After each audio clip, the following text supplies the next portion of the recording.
Coming up in about 10 seconds, and we'll go right into the interview. Here we go.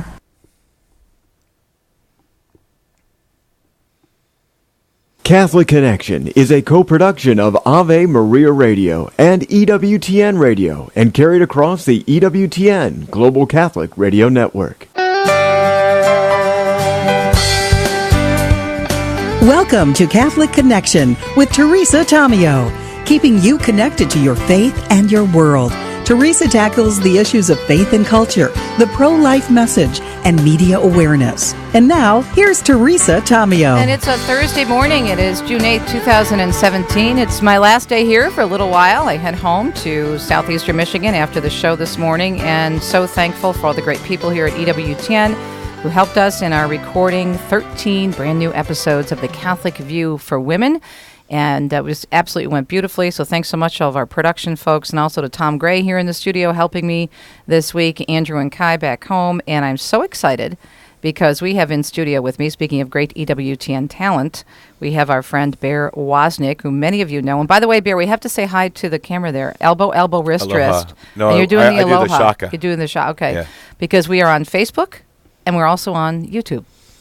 So there you go. Okay. Aloha, everybody out in Facebook. Good to see you. Yeah, good to see you too. So I thought, what do we do this morning? Instead of doing the normal routine of doing the news, we would put that aside. We know the big story today is that James Comey is testifying in Washington, but we'll get more on that tomorrow, and I'm sure you won't be able to breathe or go two steps today without seeing a story about this all over the place. But I thought it would be neat, since you're in studio and you have to head out fairly quickly, to continue with your amazing ministry, that I'd grab you for about 15 minutes because you're doing some great stuff. I know that you've got Deep Adventure Radio and you've got books and you speak and you do so much with men in ministry, but this new program, and you discussed this on Father Mitch's show last night, The Long Ride Home, it's something different and it's really exciting. So tell us about it. I was kind of teasing it going into this hour a few minutes ago. You know, one of the funnest things about this reality show is that I do it with my sons.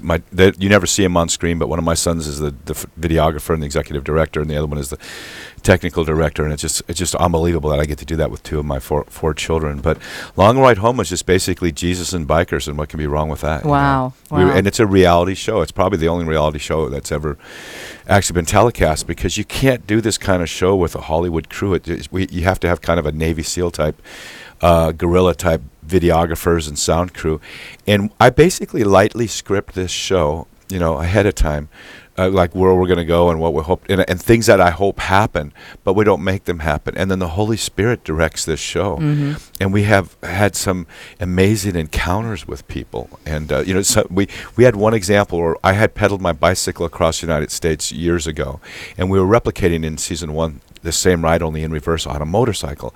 And I wrote in my script, I want to find a guy riding his bicycle across the United States, and we found him. We're from Cocoa Beach, we're in San Antonio, heading to the Big Bend, and here's this guy laboring up this hill with a heavy load on his bicycle. I go, I know that guy's doing a cross country, because you're in the middle of Texas, the middle of the desert, and all the bikers just pull over, and he's in my script, because I'm ready. I know I sense the Holy Spirit's action plan. And we all run right at him and then run past him and run to the bushes to go to the bathroom, right? But then we come back and he's like freaking out, all these bikers surrounding him. And here we have a Catholic priest with us, and we talked story with him and found out he had just gone through a breakup, which is what had happened to me when I did my bicycle ride. And we just, loved him up and gave him some water, and then Father Mark prayed for him. Then we go to the Big Bend, and 4 days later we're riding towards California, and I had that sense, I wonder if we'll see Archie Garcia again. And 5 minutes later, come over the horizon, there he is. And then we find out he's a Catholic, and that after we met with him, he was stopping at every little town to go into the church to pray, and it was like Holy Spirit action plan, that kind of stuff. You can get a sense of where the Lord wants to take something, but you just have to be opportunistic. And so many things like that happen on the road. So The Long Ride Home, when does it air, and how do they re-air it? I'm sure, which they always do. I'm hoping, I've asked them if they would re-air it, but right now it's at 11 p.m. on Sundays Eastern. Okay.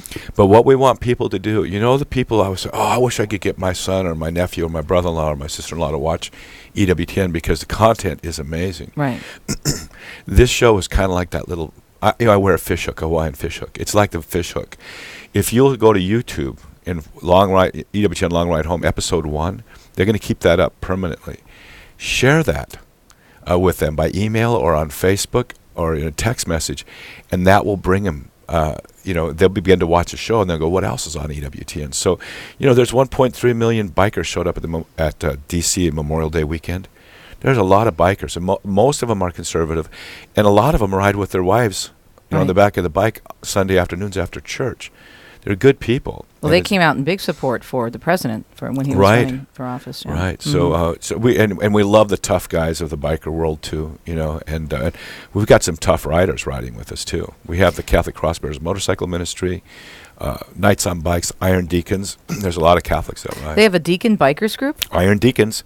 I still have a scar from one of them. I do. Really? Yeah, he beat me up. I went to give him a hug, and he had so much metal on his vest that I sliced my finger open. I can't see my husband, who's very conservative and an engineer, but I have to tell him about this. He's a deacon. I remember we were sharing this at lunch yesterday. He'll be ordained, praise God, 5 years in October, and very, very holy man I'm married to. I can't see him on a motorcycle, but you never know. I wonder, does he dance good? No. We had this discussion before.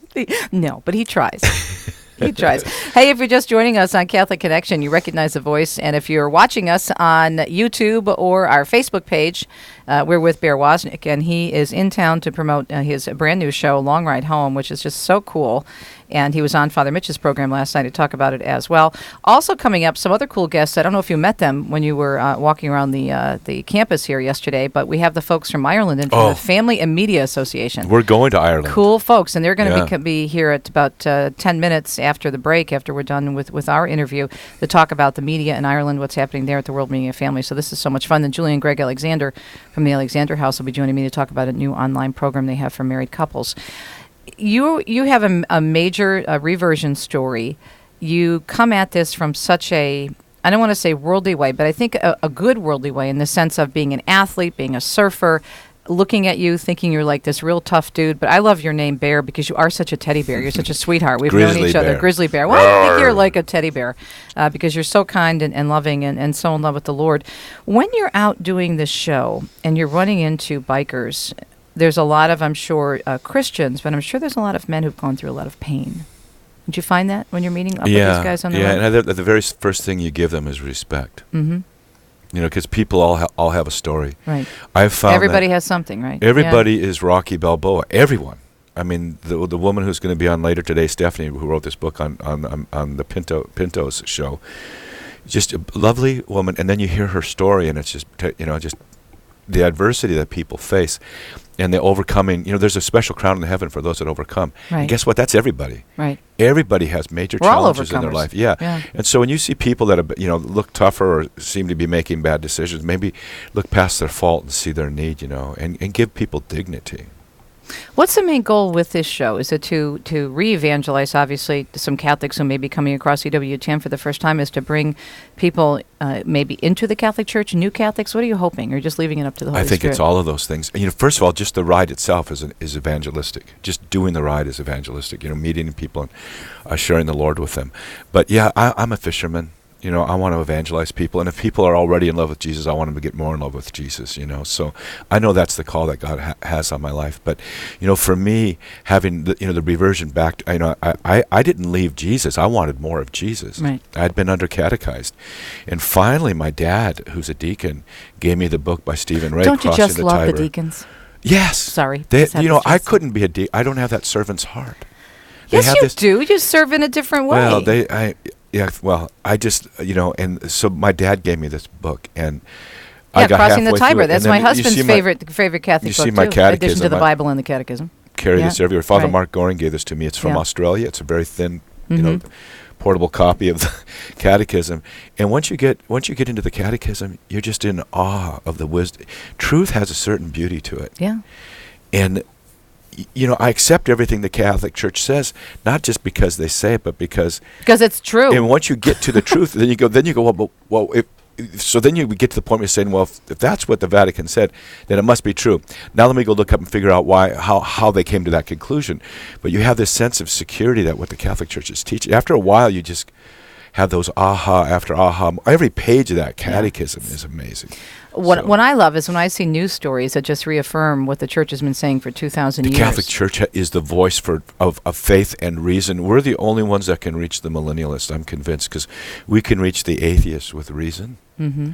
And the ones who are slipping along in immoral relativism, we can teach why the morals have value. What's hard, though, and this is what I wanted to ask you, because what we're seeing now, and I do a lot of interviews with Father Robert Spitzer, who's I'm reading. amazing. I've read 3 of his just 4. Incredible. Yeah, love him. And what we've lost is a real sense of reality and objective truth. And I think it's very, very difficult to I don't want to use the word debate, because I don't like that unless you're in an actual debate situation, but to have a conversation or an exchange with someone when they're not willing to start from a basis of reality. Mm-hmm. That's very difficult, because if they're not looking at something, if they look, and there are people who will say this is not a computer, this is a piece of cake, because I say it's a piece of cake. Mm-hmm. So then how do you follow up that conversation? Where do you go with that? Do you find that to be a challenge? I think you stay with them. My best friend in Hawaii, Crazy Todd, he's the one who towed my son into 80-foot surf.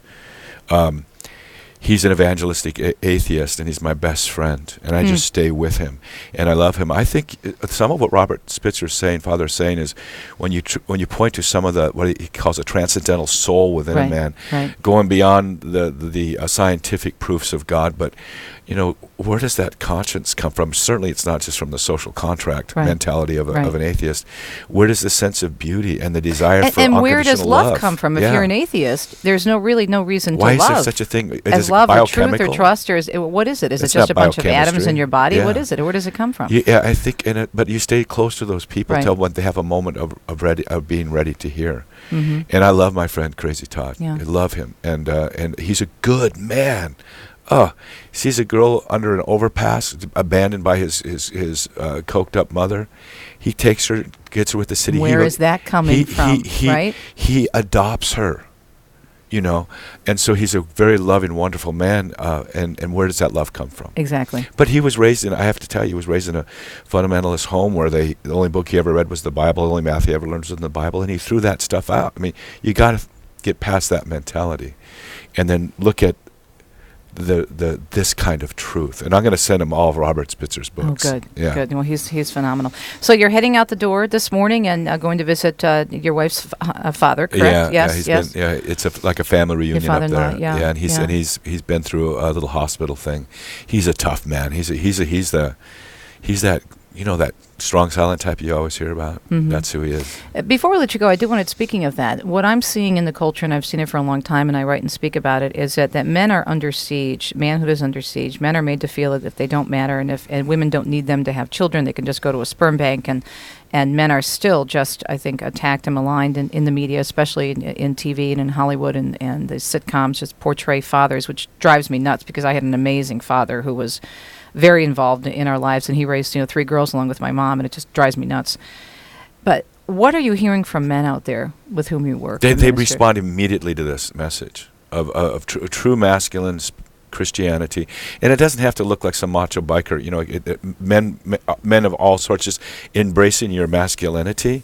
But it's not machoism, and it's not Ned Flanders on The Simpsons, Mm-hmm. It actually is courageous, servant leadership. And I just challenge the men. We have this scene where we're up on the mesa in Texas, in the Big Bend country, and it's 2 hours before sunrise. And as the sun rises, you see one man here, and 100 yards later, another man on the ridge lines, one holding his rosary, one holding his Bible, and the sun is rising below them. I'm down in the valley, and I'm yelling to them the call of the Cristeros, Viva Cristo Rey, and they yell back. Viva Cristo They're Rey. Taking the ridge lines. And how are they taking the ridge line? First, through prayer, right? We need to be that city on the hill. The men need to be able to be silhouetted by the God's light, and just courageous servant leadership. Get up and walk away from conversations at work that are not, shouldn't godly. be. And just hold to that which is true. And people are attracted to that. My husband is a very gentle soul, and he's more introverted, complete opposite of me. I mean, I think God put us together, always saying we give our testimony, and he came back to the church first just for a mere form of entertainment for himself, because we're so different. Yeah. We are just so different. Yeah. But, he's being now in his position. He's been at this architectural engineering firm for many years, and he has an executive position. And people just come to him. He doesn't, they know he's a deacon now, but he didn't make a big deal out lot of it, but they just come to him just for questions about life. And he doesn't really go around preaching and teaching. He's proud that he's a deacon, but he doesn't, push anything on anybody. But people instinctively know that when they go and sit down, he has people from other departments coming to him, asking him for his advice because they know he'll be honest, they know he'll be gentle. And there's a loving with sense them. of power. In Hawaii, we know love, aloha. Mhm. It comes from power. It has to come from a source of power. When you're a man, people should feel safe around you. Mhm. They should feel like they're going to be protected, that you're going to stand between them and step between the vulnerable and what might be attacking them. Yeah. They should just have a sense of a father. Whether you're 20 years old or 80 years old, they need to have that sense that you respect them, that you're there for them. And I think that only comes, honestly, that comes through formation by the Holy Spirit. I always challenge men, if you're not spending an hour every day in prayer, you can't do it just by saying, I'm going to man up and be this. You need to spend time in letting the Holy Spirit form you, and you do that by spending time. I have with to Him. admit, though, that's the hardest time for me during the day when my husband's praying because I always want to talk to him I when bet he's you home. do. And he asks I'll bet questions. you do. I bet you do. That's the one moment, right, when you have. And he's like, with the hands, how like, be beautiful. quiet. Is he doing the liturgy of the hours? Yes, or I yes. don't Well, know. they do, of course they have to pray as the priests do during the day. But in addition, he does a lot of extra praying, and we do our readings together every day as a couple. And I'm very blessed. He's an amazing man, but he's different in his approach because he's more of a a business type of a man, executive type of man. So a little bit more reserved, I would say. But it's a beautiful balance of the way God brings you together. God is using. Yeah. I'm seeing more and more in the new evangelization the natural gifts of people, their business skills. Yes. God is using that and applying it to evangelism, and it's. It's great. Well, so good to see It's you. too bad you don't love your husband so much. Yeah, I know. I came here to thought I was going to have something to say. All you did is talk about your husband, man.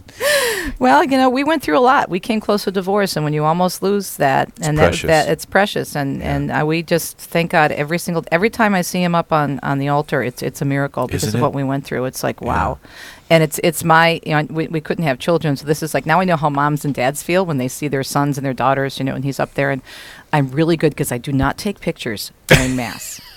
But you Facebook afterwards. Afterwards. Anyway, well, good to see you, sweetheart. Thank Give you us for your having us. website for more information. Deepadventure.com. Well, good to see you. Deepadventure.com, and they can go to Facebook, Long Ride Home. And don't forget, before you go to Italy, to email Yes. me. I'll give you all kinds of tips. Oh, yeah. Oh, I can all hardly right. wait. All right. Listen, sweetheart. Hey, for restaurants, right? Well, anything you want. You want restaurants, your wife wants shoe stores, I'll set her up. No problem. No, I'm afraid of that. Yes. All right. Well, it's about 17 minutes past the hour. We're going to talk to more of our wonderful EWTN guests and hosts that are wandering through this campus this week. And don't forget, we are on Wave Again. Say hello. Remember, we're on Facebook and YouTube. And we'll be right back on Catholic Connection on a Thursday. Stay tuned.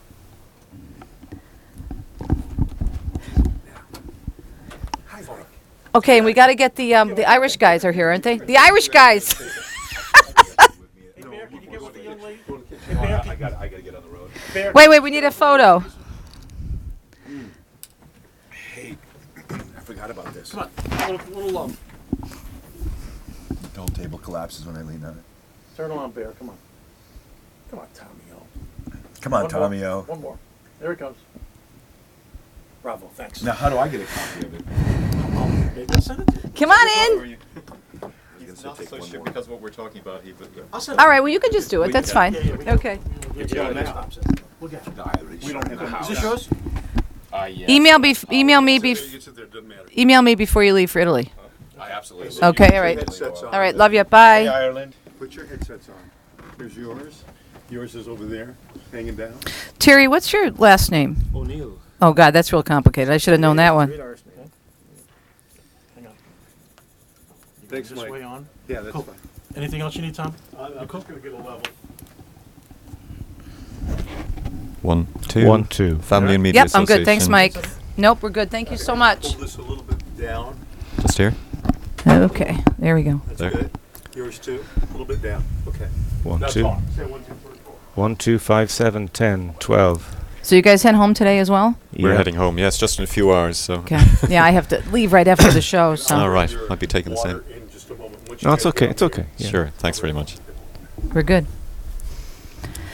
I didn't know if I was going to make it this morning because security forgot that they had to pick me up from the hotel. And so I'm Oh. standing at the Hampton Inn around the corner at like 6:40. And I'm 10? I called security and I'm like, you're supposed to be here to pick me up. And they showed up at about 5 to 7 and I made it within like 2 minutes to spare. Eh, well.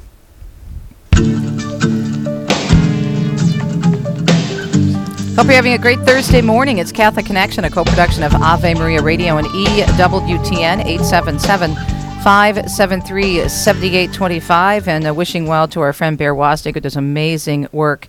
And he is on his way to visit, as he said, some family in Tennessee after being on Father Mitch's program last night.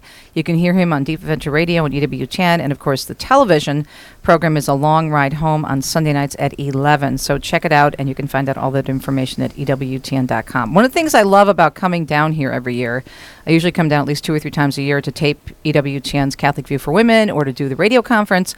But there's so many wonderful people that are on campus. They're coming in for interviews. They're coming in to connect with our international media outlets to help bring the word of EWTN and the faith around the globe. And that's why we have Donald O'Sullivan in with us, and also Terry O'Neill from Family and Media Association in the beautiful country of Ireland. That's still on my bucket list, gentlemen. I haven't been to Ireland yet, so I'm looking forward to it. So first of all, welcome. Thank you very much. Thank you so much, And Teresa. we rode from the airport together on Sunday, and here we are on Thursday. I know you're heading out today. What have you been doing all week? Donald, I'll start with you. Well, we came here as part of the EWTN Ireland team, and I was here specifically to help out with some of the projects here that we're starting off in Ireland as a sort of an expert. I don't like to use the word expert. As soon as you set yourself up as that, then you're heading for a fall, but that was basically my role here. And Terry, how about you? Well, I'm a more technical consultant to the project, and I'm Okay. helping out the Irish team. And it's fantastic to be here and just see the magnificent network that the way it has evolved. We don't get a real impression of it on the TV.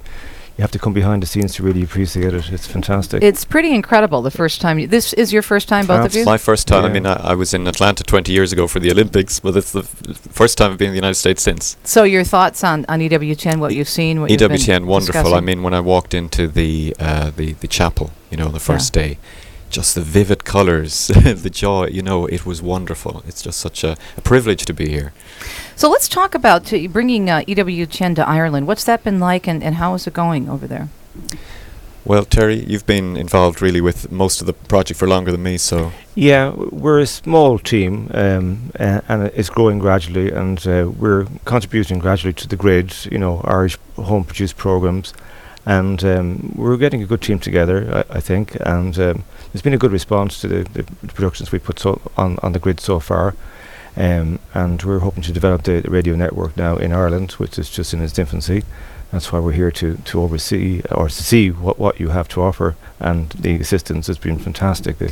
Now, will you plan B to carry our programming, do some of your own local programming, both? What are you thinking about with radio? Well, there is some local... Just wondering if you need a radio host to come over from Ireland from time to time, because I'm just suggesting. But, no. I'm sure Paul and Aidan will be in touch and you'll be delighted. Absolutely, yeah. So now, are you looking at doing some of your own local programming there, do you think? Yes, there is some local programming going on, they're investigating the possibilities there at the Okay. moment. I'm wondering, in terms of the challenges, and we were discussing this on the way here from the airport on Sunday, your challenges are very similar, and especially the Catholic Church is greatly under attack in Ireland. Let's talk about very that much for a so. minute. Yeah. I mean, my work, particularly with the Family and Media Association, it was set up really to counteract that about 20 years ago.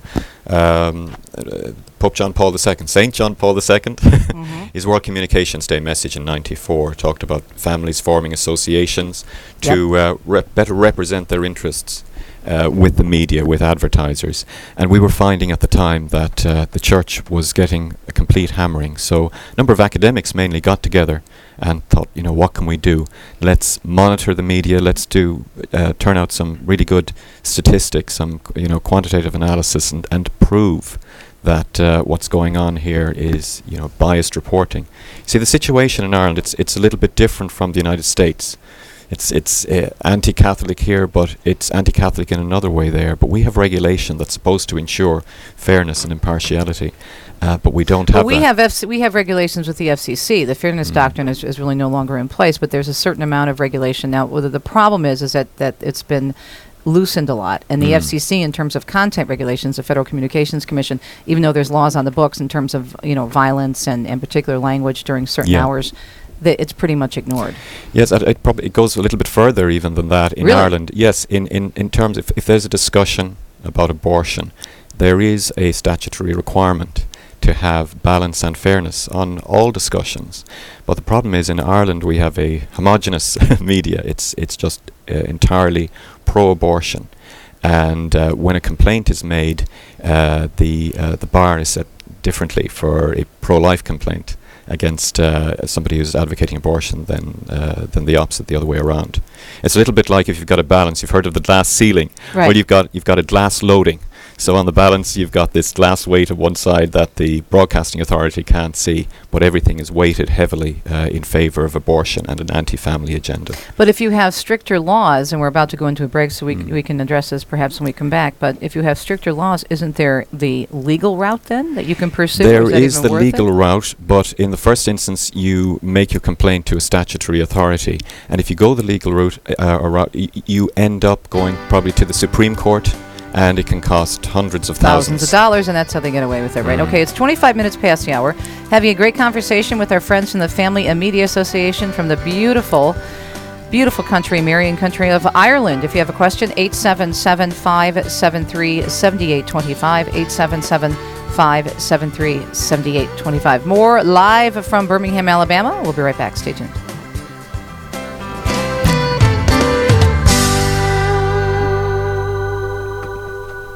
Yeah, watching the coverage this morning of we have 2 minutes and we'll come back on. We got 2 minutes. Yeah, and then we have another segment. Let's take a picture. Oh. Let's get the two. No, stay where you are. We don't want to miss anything.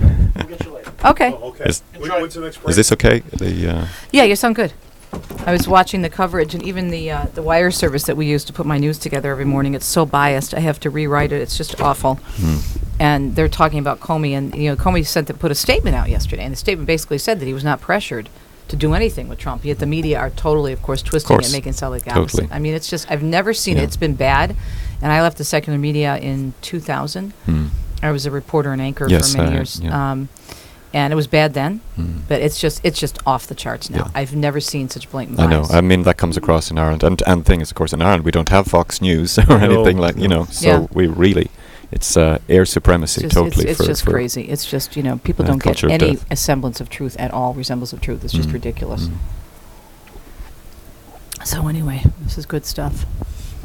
And of course, you guys also had the women's march there in Ireland. I mean, it was so contrived, That's what they do. They're not real news stories. No, but it scares me because if you have abortion, the way we have it here, it's almost like it's no turning back. Yeah, we have some already, but 60 million so far since Roe v. Wade in the United States. Yeah. 60 million. Yeah. What as Father, one of your priests promoted, he says, who what single issue kills 60 million Americans? That's it's incredible. abortion is Yeah. just a single issue. Should have about 30 seconds, I think.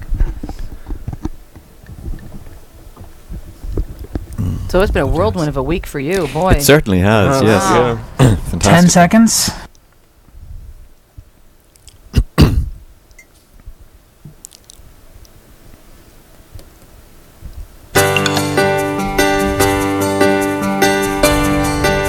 EWTN Ireland in the house. Woohoo!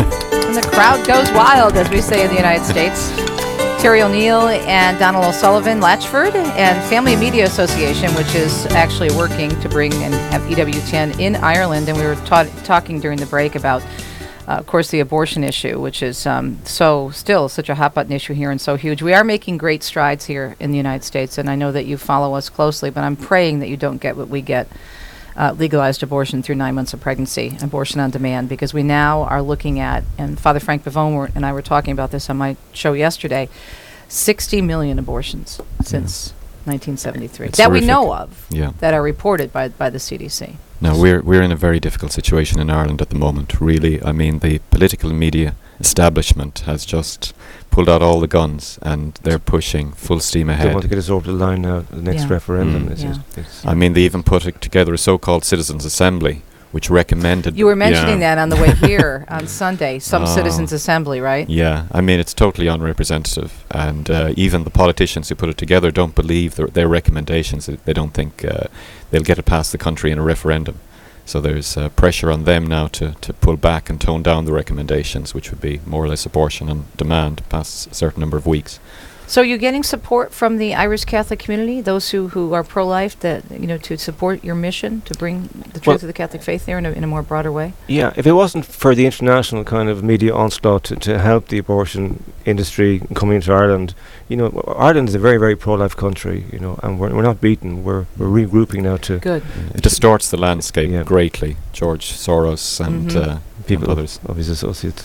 And so what groups are you working with in terms of getting your message across? Because having EWTN there is crucial in terms of education and raising awareness and even activism. Well, I think EWTN Ireland is working with all like-minded people. Family and Media Association is probably providing a service to those other like-minded people. Yeah, there are plans to campaign against this and advertise it. We're going to try and get international support now, prayer support, to help us, with spots on TV, from a lot of credible people who will get the pro-life message across. When you look at the United States, in terms of your view of it, what are you seeing in terms of the changes that have occurred, and what do you look at in terms of the church and the pro-life movement? Because we do have a huge pro-life movement here and the March for Life and various events. What do you kind of reflect on what someone coming from the other side of the pond, as we say, sees when you look over in terms of our efforts here to evangelize? Well, we don't want it to get as bad, obviously, as it is here, but it's been accelerating, recently. So we're very concerned that will happen, but we also see the response here has been very good. I think Father Mitch was pointing out that there's a large enough group here to get a critical mass, so that you have a decent opposition. In Ireland, it's a little bit more difficult, but there are a lot of people turning out. I mean, we've had 100,000 people at pro-life marches. Awesome. When you consider the population, the last census there was a problem with the census, but that's another story. That was 6 million people. So to get all of those in one place, but it's not considered to be important at the end of the day by the political establishment. They're marching to their own tune. So how do you think the World Meeting of Families will be received then by the media next year? It's very interesting. I think it's coming at a very, very good time. Couldn't be a better time, I suppose. But you have the media basically doing all they can to attack the family on every front. Yeah. And the church. And the church. And to try to put pressure on the church. Look, don't talk about the difficult issues. Don't talk about abortion. Don't talk about gay marriage. But we need to do that. And it will be a challenge for the church now because when a bishop speaks out, he knows that he is going to be targeted, for special treatment by the media. Well, there is a struggle because you're still dealing a lot with the sex abuse crisis, which really came upon us in 2002 in its fullest, explosion. And of course, there's always going to be a fallout from that. But what's so sad and frustrating is that the good bishops, the good priests who are trying to do and be faithful, men of God and make a difference, are often ignored or maligned because of that crisis. Absolutely. And that's what happened in Ireland. Yeah. That became the golden opportunity for the media. Why should we take you at all seriously because of what has happened? And there was a kind of an unholy alliance of all the different media groups to come with a full onslaught against the church. And they don't mind up to a point what a secular commentator makes, which might be pro-life. But if a bishop says something, they just take out all their forces. That really attracts their hatred because they're still frightened of that influence. Yeah. So how can we as American Catholics help you in terms of your mission over in Ireland, especially looking toward the World Meeting of Families next year? Well, first thing, of course, is pray. Prayer. You may want to attend it. It's be the second big event really we'll have had in about 6 years because we had the Eucharistic Congress there in 2012. I suppose people like yourself who could give it a bit of a plug on your shows.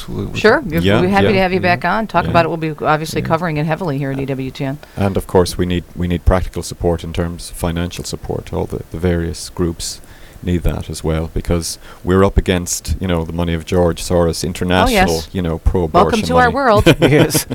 Indeed. What is your background in terms of your media background, or my media background? It's varied. Psychology. I actually worked in world tennis for several years, and officiating. So I was dealing a lot with the media through that. Then I got involved in various Christian radio stations. So I was head of news in one of them, and then I also used to write and edit publications. All right. You know, So you have a Catholic good sense publications. of the industry. Good sense. Yeah. I know the psychology. Oh, please. is Don't so get me helpful, started. We you know. need a whole nother show for that. Terry, how about you? Well, my original background is I'm an electronics engineer, and I took I suppose a great departure from that. I became a music producer. I followed my passion. I produced many albums, and then I entered into the area of Christian music production. So I have under my belt about 12 good Christian albums. Great. Then I became technical director to another Catholic radio station in Ireland, and I've eventually ended up and teamed up with the EWTN crew in Ireland, and I find it very rewarding, Awesome. I must say. So you spent a lot of time, you were in a lot of meetings and talking about EWTN Ireland, and so you go home today. What will be your next goal in terms of EWTN and your connection with the network in Ireland? Well, we've gone through our paces with a lot of the producers here. You know, we don't need to reinvent the wheel. You know, they've given us great pointers and great tips. You know, and we're going to act upon those when we go back. Great. Don't Great. give Well, in whatever we can do to help you, because we're Thank you all in very this much. together, Really and keep appreciate us that. in prayer. We'll do the same, and please keep in touch, and you're welcome. You've got my card to come back on the program and talk about the World Meeting of Families. And if you need a speaker in Ireland, bring me. Yes. I've never been there. I actually was supposed to go to Ireland. I was on my way to a pilgrimage there, leading it, and what happened was I wanted to take the later flight. This is a true story. My husband was in diaconate formation, and I had to get home at a certain date because we had a diaconate weekend. And I was on my way, and I took the later flight from Detroit, and there was a backup in Newark, and the flight, I got to the gate, and the plane was pulling out and leaving on its way to That's Dublin. so frustrating. Stop! And I couldn't go later because I had to be back. So anyway, I got robbed. I need to go to Ireland. All right. Well, gentlemen, thanks. So nice to meet you. Thank you Thank very you very much. much. Teresa. And God Thank bless you, and stay strong, and be not afraid. As Indeed. John Paul II. John Paul Do we have a II. website for the Family and Media Yes, Association? it's Don? www.f for family, m for media, a for association.ie. All right. Well, rock and roll, gentlemen, as we say in the States. All right. Good to see you. Safe travels back to Ireland. And we come back. We're going to talk about family, more specifically marriage, with our dear, dear friends, Julie and Greg Alexander, on a Thursday. Stay tuned. Okay. Wave to the camera because we're still on Facebook and YouTube. Hi. We'll be right back. Awesome. You're welcome. It was fun. It's fun. Oh, I'd love to. I would absolutely love to. It was a true story. I only had like 5 days on this pilgrimage, and literally I got to the gate at Newark, and the plane was pulling out. I'm like, Sometimes it happens like that because God is holding on to something better for later, right? Okay, Mike wanted to take some pictures, but he's not here. Okay. So I'm gonna put it there. I'll put my headphones back on so we'll look official.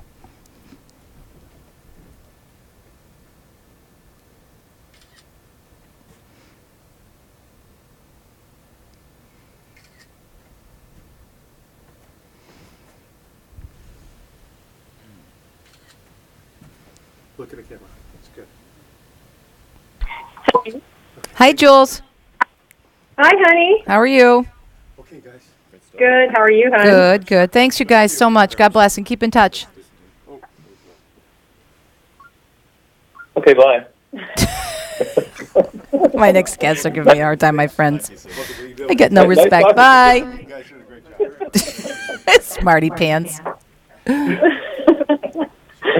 I have to be on point when you and Julie are together, that's for sure. Police. There. Okay, I talked to Dominic this morning about, we were talking about what happened last night, the conversation I had with one of our pilgrims, you know, the whole thing I was talking about. And he says, we got to do more with Greg and Julie. We got to do more with Greg and Julie. This is crazy, blah, blah, blah. So I want to talk to you when I get home about really promoting the online course and whatever you guys think we should do together.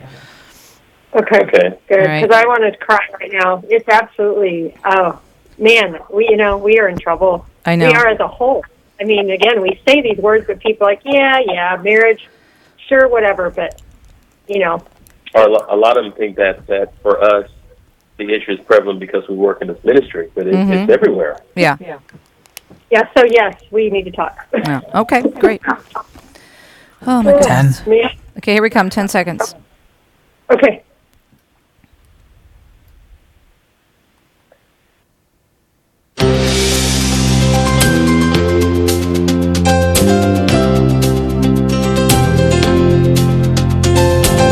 It is a Thursday morning. It's June 8th, 2017. So good to be with you.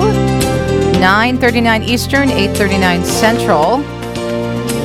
going literally around the world and around the country. We were with Bear Wozniak, who's from Hawaii, and in studio this week here at EWTN. Then we went to Ireland, our friends from Ireland in studio with us, and now we're going down to the great state of Texas to talk with our friends Julie and Greg Alexander, of course, of the Alexander House. You know them well from their great work here on EWTN Radio and TV. And they are just an amazing couple who just have a heart for helping and saving marriages. And we keep in touch quite a bit. And I actually called them very late last night because I had a very disturbing conversation with a contact of mine. I'm not going to give too many details, but whose marriage is in a crisis. And it's someone that you would least expect to be in a crisis. And we're saying on the phone last night, we're seeing this more and more. When you see couples that you think are faith-filled couples and their life seems to be going well and they're doing great things for God, and then just the oddest, strangest things happen, seemingly out of the blue, and the marriage is ending. And it's heartbreaking. It's gut-wrenching because both Julie and Greg and Deacon Dom and I, of course, came to that point, but only by the grace of God were able to heal our marriages. And that's why we're so passionate about this. And that's why I wanted to let you know about a new program that they are offering online, and we're going to talk about that this morning, and we'll be letting you know how that's going and keeping in touch with them as they always do. Our Mornings on Marriage this morning, a regular episode that we do with them once a month, is on their special new program online. So thanks to both of you, and Greg, I'll go to you first. Tell us about this and why this is different. Good morning. Thanks for joining us. It's the same, Teresa, and it's different. And good morning to you as well. Thanks. But we're given the same old information, but Teresa, as you know, for the last 18 years, we've been traveling around the nation doing talks and workshops, and we thought now we need to be able to go directly to the couples that are in need and not being able to wait for the next workshop or the next talk or whatever the case may be, but taking what we've been utilizing for the last 18 years of helping couples and putting it in an online course form. So therefore, people can access it through their smartphones, their iPad, desktop, laptop, whatever they have available to them to be able to tap into this information and not only understand, Teresa, intellectually the things we need to know and do about marriage, but giving them also the practical things to do so that they can actually live out this sacrament in their home each and every day. So, Julie, is it an online course? How would you describe it? I would call it a course. Yes, it is an online course, and that's because what we're doing, Teresa, is we're giving information in terms of what God's plan is, what the church teaches. So they're getting the foundation of understanding what marriage is.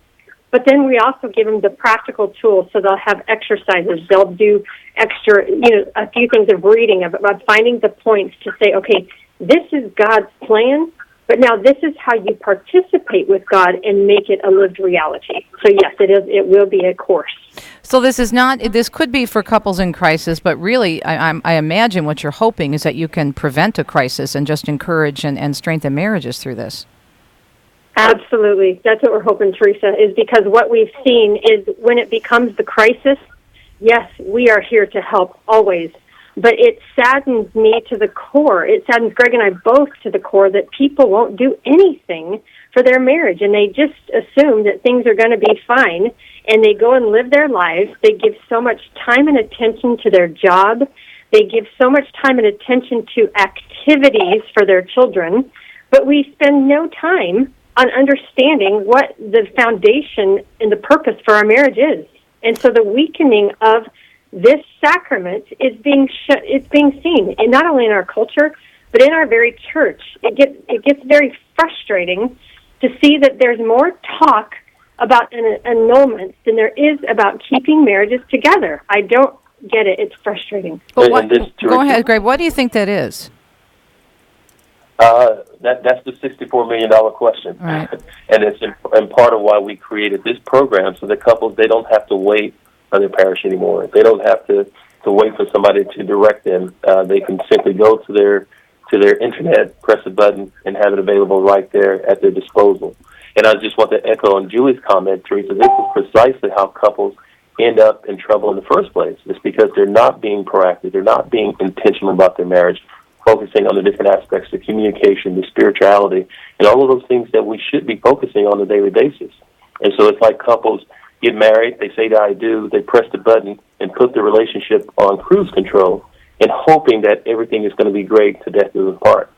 And as you and I know, Marriage is under grave attack these days, and some of the people who we never thought would even fall upon difficult times are not experiencing the difficulties, but they're divorcing as well, and it's just almost an epidemic.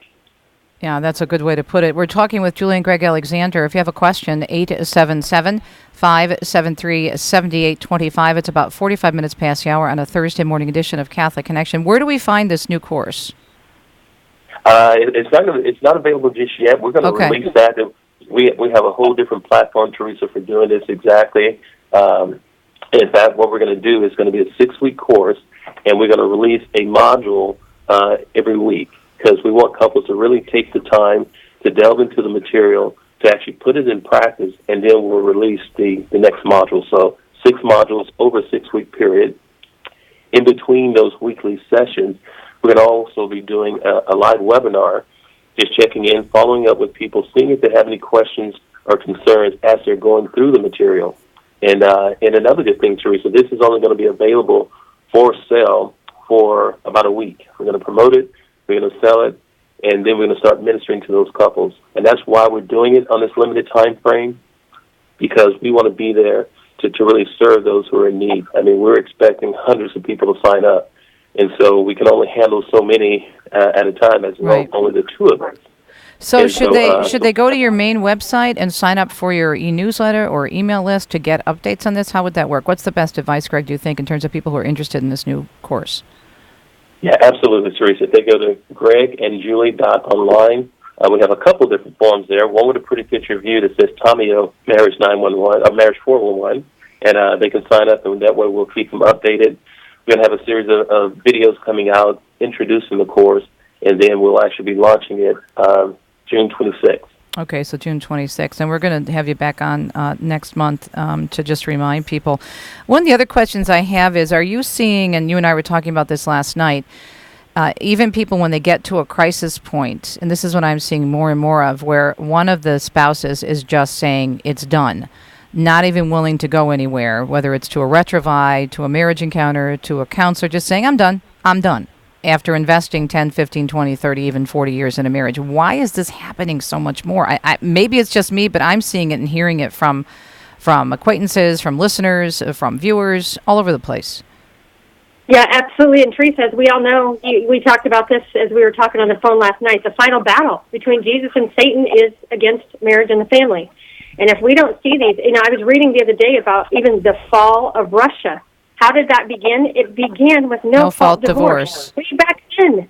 And it's almost as if we're saying that amongst, I'm not saying the church, but the people in the church, some people it's almost like we're agreeing that no-fault annulment, in a sense, because people are doing nothing. And what we're discovering is we're calling it abandonment. Most people who are getting out of their marriage are just simply walking away and leaving 8 children behind with a wife who's homeschooling.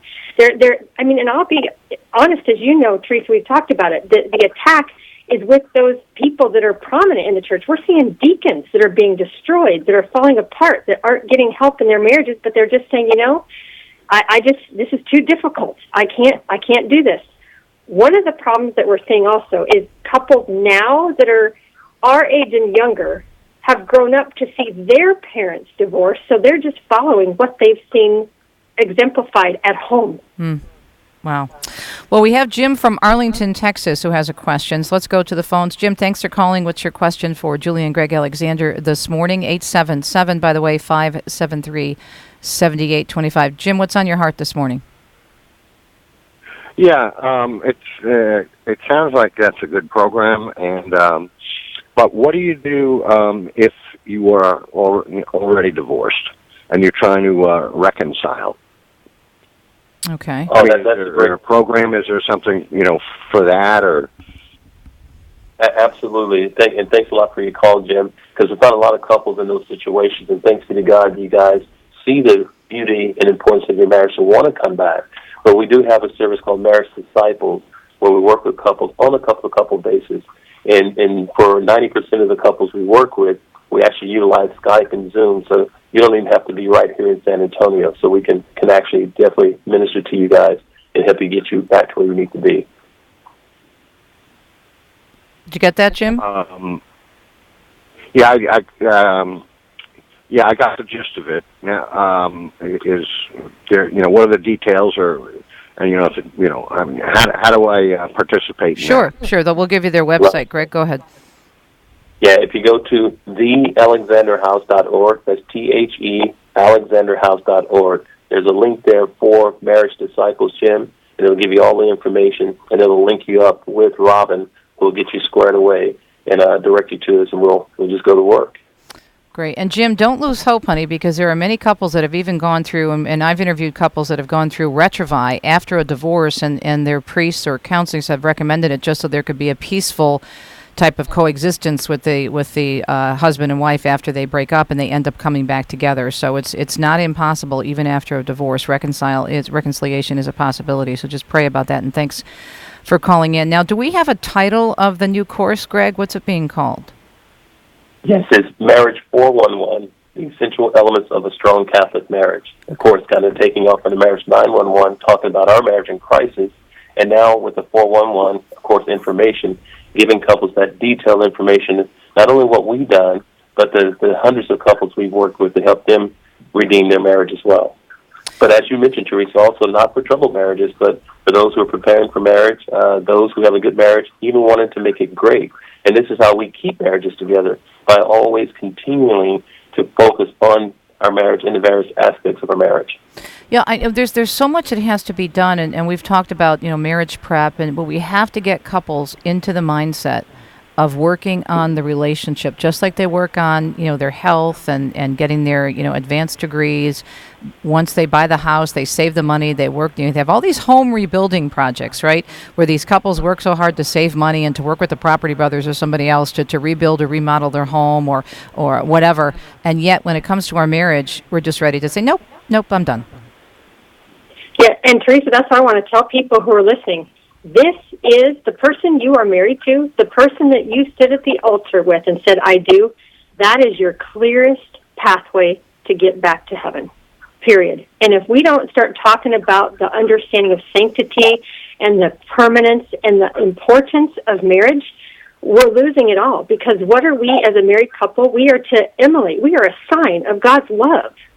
So that is precisely what we're seeing. These children, and I want to cry as I speak to you right now. We've got 5 calls yesterday where this specific issue, as we see it happening, the spouses are being abandoned. I'm talking both women and men, and they're leading behind a path of destruction for the other person and their children and themselves. It isn't going to get any better. You need to deal with what you need to deal with, but do it with your spouse, the one that you've chosen to marry, and it's supposed to be till death do us part. Absolutely. Well, love you guys and all the great work that you do. Okay, so again, Greg, I'm going to let you wrap up with the details. We know it's being launched on June 26th, but if folks want information to get on your email blast, your email list, your newsletter, and to get the details about this new program, Marriage 411, what do they do? They can go to our website, Greg and Julie, ANDJulie.online. There's a couple forms there where they can sign up to stay updated on the course, and so we'll be sending out information as we approach the June 26th launch date.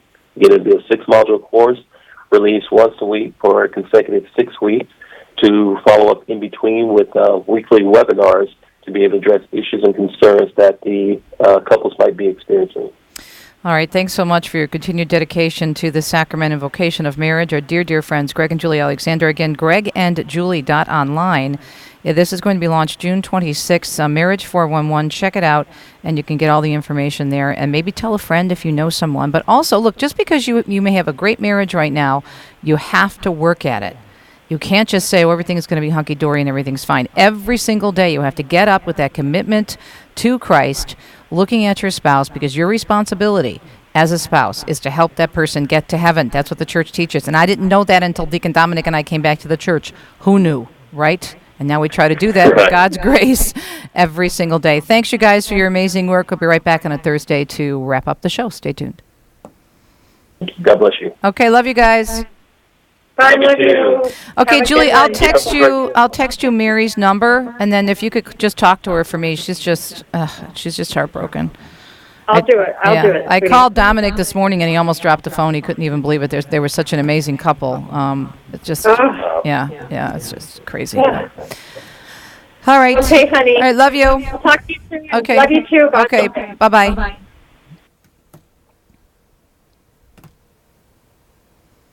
Good show. Yeah. Now, for your little wrap up, I got a Southern saying for you. I mean, it's good. I'm not going to tell you. You'll see. As a matter of fact, I have a sign hanging on my desk with it. So you want to come on the air and say it? If you want me to. Okay. Well, just tell me what it is first of all. I don't want surprises. Shalom, y'all. Shalom? No, Salom. Oh, Salom. Okay. What do the Jewish people say? Shalom. That's it. Shalom. Shalom, y'all. Shalom, y'all. There you go. If you want me to. Okay. I don't know if I'll have time. I only have about. I have to introduce the show tomorrow. Yeah, whatever. Okay. I'll take your cue.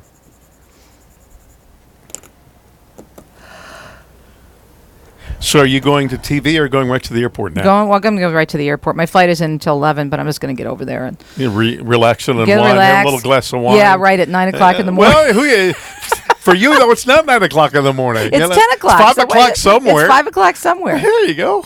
I got my friend. There was a great little glass on the cruise ship in the gift shop that said it's wine o'clock somewhere. There you go. So I got her the glass for her birthday.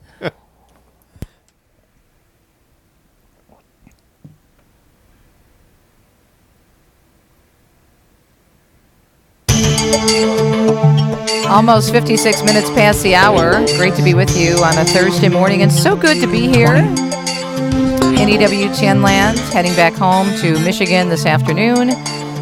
Please pray for me for safe travel. I always pray for you, and stay tuned tomorrow for what's coming up on Catholic Connection. Ciao, ciao. Make it a good day.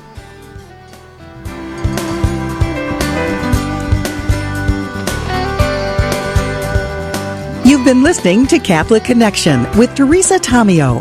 Catholic Connection is a co-production of Ave Maria Radio and EWTN Radio and carried across the EWTN Global Catholic Radio Network. Our producer is Andrew Kruchek. For copies of this program or for more information, visit AveMariaRadio.net. That's AVEMariaRadio.net. Thanks for listening, and join us next time for another edition of Catholic Connection.